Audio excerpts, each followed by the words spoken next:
Hi friends, అందరూ ఎలా ఉన్నారు? అందరూ బాగున్నారా? మీకు పూజలు అయితే అయిపోయినాయా? నాకైతే పూజ ఇప్పుడే అయిపోయింది. 6వ రోజు అమ్మ నవరాత్రి దివ్యంగా పూర్తి అయిపోయింది. 6వ రోజు వరాహి అమ్మ నవరాత్రి శుభాకాంక్షలు ఫ్రెండ్స్ అందరికీ. నాకైతే చక్కగా అయిపోయింది పూజ. చూడండి, ఈరోజు ఏం పెట్టినాను అమ్మకు నైవేద్యం, ఎలా పూజ చేసుకున్నాను. ప్రతిరోజు అయితే పూలు అయితే ప్రతిరోజు మారుస్తాను ఫ్రెండ్స్.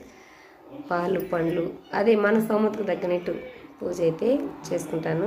లలిత సూత్రాలు అయితే చదువుకుంటాను. ఇంకాసేపు కుంకుమార్చన చేసుకుని నిమ్మకాయ పెట్టుకున్నాను కదా, ఆ విధంగా. ఓకేనా? ఒకసారి మీకు కూడా అమ్మవారిని చూపిస్తాను, రండి చూద్దరు. అమ్మవారిని చూడండి, దర్శించుకోండి, మీ కోరికలు ఉంటే చెప్పుకోండి. ఎందుకంటే ఫ్రెండ్స్, నేను ఒక్కటి చెప్పాలనుకుంటున్నాను ఫస్ట్ నుంచి.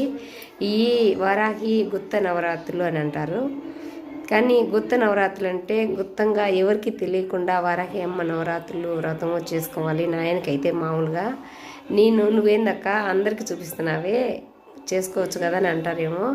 నేనే యూట్యూబ్ వీస్ వస్తుందని కాదు ఫ్రెండ్స్, కానీ నేను చేస్తున్నానని పబ్లిసిటీ అవుతుందని కాదు, అందరికీ తెలియాలని అంతకన్నా కాదు. నేను చేయడానికి అయితే ఒక కారణం ఉండాలి. మీకు ఆల్రెడీ ఎప్పుడో చెప్పినాను ఆ విషయము. నేను ఎందుకు అందరికీ చూపిస్తానంటే, నాకంటూ నాగధార ఛానల్ ఉన్నది, యూట్యూబ్ ఛానల్. దానికి వీస్ వస్తుంది మాల్రోజు అయితే, దాని గురించి కూడా కాదు అస్సలు. నేను అదైతే యాక్సెప్ట్ చేయలేదు.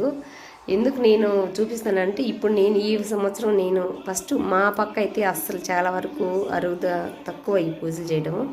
నేనే ఫస్ట్ చేసుకుంటున్నా కాబట్టి నా వల్ల వచ్చే సంవత్సరం 10 మంది కాకపోయినా, 2 కాకపోయినా, ఒక్కరైనా కానీ నన్ను చూసి ఇంకొకరైనా కానీ స్టార్ట్ చేస్తే ఆ పుణ్యం కొంచెమైనా నాకు వస్తుందని అదొక్కటి ఆలోచించి నేను చూపిస్తున్నా ఫ్రెండ్స్.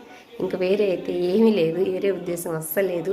ఎలా చేసుకున్నాను, ఏం చేసినాను అని పోటుకు మీకు చూపిస్తాను. నెక్స్ట్ ఒకవేళ చేసుకోవాలనుకున్న వాళ్ళు కూడా ఇలా చేసుకుంటారు సింపుల్గా. కష్టం అనేది ఏం లేదు, అఖండ దీపం వెలిగలేదు, పూజ కలిసం పెట్టలేదు, ఈ విధంగా చేసింది కానీ చేసుకుంటారని నేనైతే చూపిస్తున్నా ఫ్రెండ్స్. అంతేను, అంతకంటే ఇంకేమీ ఆశించి కాదు. అమ్మవారు గుళ్ళో అమ్మవారి దగ్గరే ఉండి చెప్తున్నాను, మనస్ఫూర్తిగా అంతే.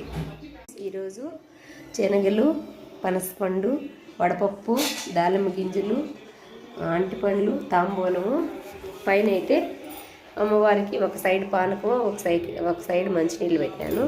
ఈరోజైతే మా అమ్మకు నైవేద్యం ఇది. ఈరోజైతే పచ్చి శనగలు ఉడకబెట్టినాడు కాకుండా పచ్చి శనగలే అమ్మకు వాయనంలాగా నైవేద్యం ఇవ్వాలంట.